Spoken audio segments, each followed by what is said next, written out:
Well, hey everybody. I'm Preston, and I'm reporting to you from Lafayette, Georgia, at the Senior Center here.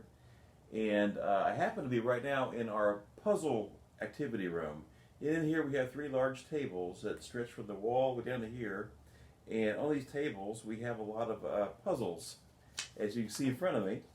And they range from 550 pieces to 2,000 pieces in a single puzzle. Now, you know, I've kind of titled this segment that we're going to do right now called Do the Things You Love. And a lot of our folks love putting puzzles together. And when you do a puzzle, it requires a couple of things: focus, some concentration. You have to be good at seeing the whole picture. And when you can focus on something like that for a long time, you might have a really good chance at finishing one this size with 1,000 or more pieces.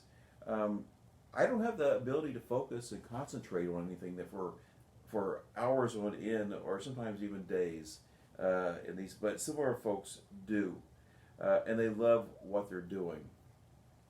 So if you are a person who likes to put puzzles together, you are probably in a class all by yourself because it takes things that I can't do. I can't focus and possess the patience that's required to do a puzzle. Um, but that's one of the things we do here at the center. We have a number of people who like to do this. We have a room with some pool tables, and we have a number of people who go in there and shoot pool. Now, it helps if you know what you're doing, and if you've had a lot of experience, and you can shoot a good game with someone, and it's exciting. And the more you play, I guess, the better you get. But I know that you can have some bad times, some bad games rather, when you're shooting pool, even if you know what you're doing, and you can get someone who is not really well practiced come up and beat you, and that happens too. But pool is fun, shooting pool, and we enjoy that. You know, some of our seniors also like to put a garden together out in the yard. I was talking to one of our seniors this morning, and she was complaining about how hot it was. It was miserably hot today, but she said she worked out in her garden this morning. And I know working in her garden brings her a lot of joy, and because you get a lot of great things out of it. If you like growing vegetables and you have a really good year of tomatoes, you make yourself very happy and you're proud of it, but you also make your neighbors and your friends happy because you usually share that with them, and I like that too. Um, but as gardens go, do you like it to grow a garden? You know, do you have a neighbor who does? And if you do it, again, you're also in a class by yourself because that requires patience, and the growing process takes time, and you have to nurture and care for your plants and make sure that they're healthy, and then you have to go make sure you do all the right things, but then you get to pick your vegetables when they're ripe, and you get to enjoy all the labor that you've done. So that's it with gardening. Um, I'm looking around the room here. I don't see any, but I know we have some in the other rooms here. There's something called a word search. It comes in little booklets. Sometimes they're in a paper form, just a piece of paper. But you can search for words that are hidden in a jumble of other letters. And those are great. Remember my mother used to do those all the time. And I think there's good reasons to do that. It's some very positive effects. Did you know that it's been proven that people who spend a lot of times doing these word searches, their minds are a lot sharper as they get older.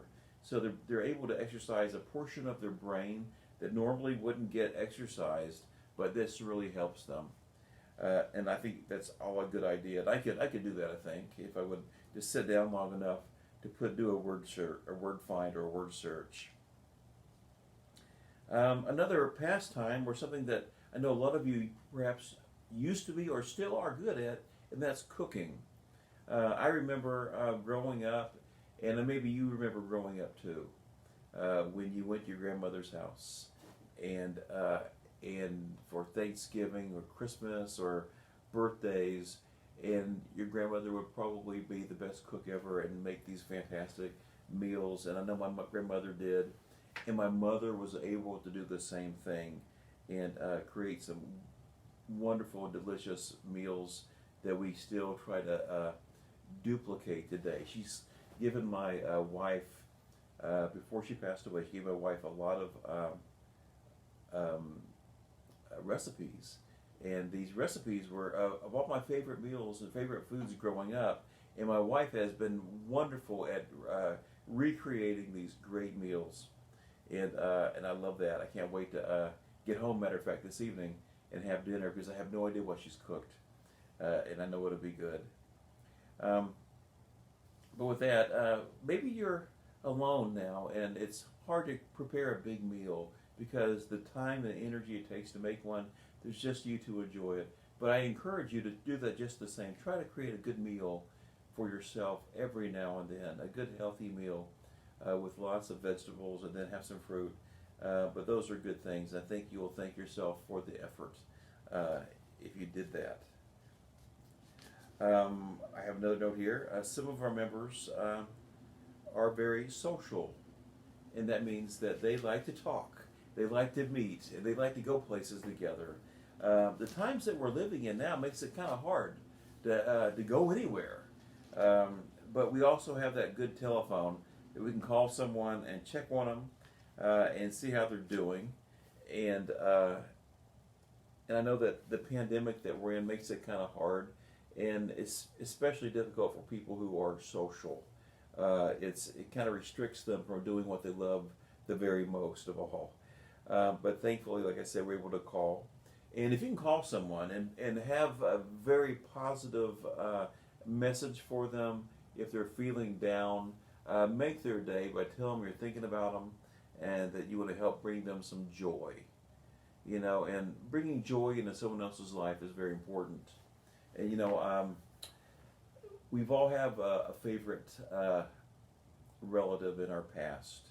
And I recall my mother, not my mother, rather, it was Aunt Mary. She was my wife's aunt, and who lived in Texas. And we met her a few times. She came to visit us as well. But Aunt Mary was the kindest person I think I've ever met in my whole life.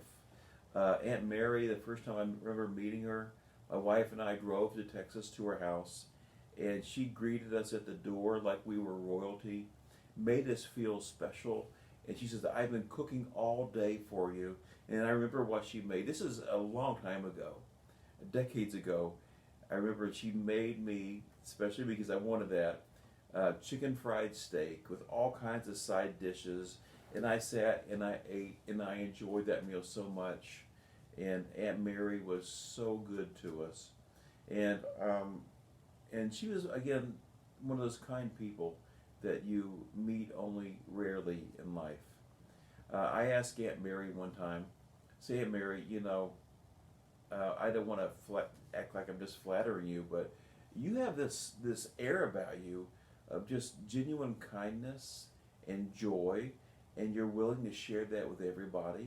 How do you maintain that? And again, Mary, at this time when I was asking her this question, was well in her 80s and perhaps pushing 90.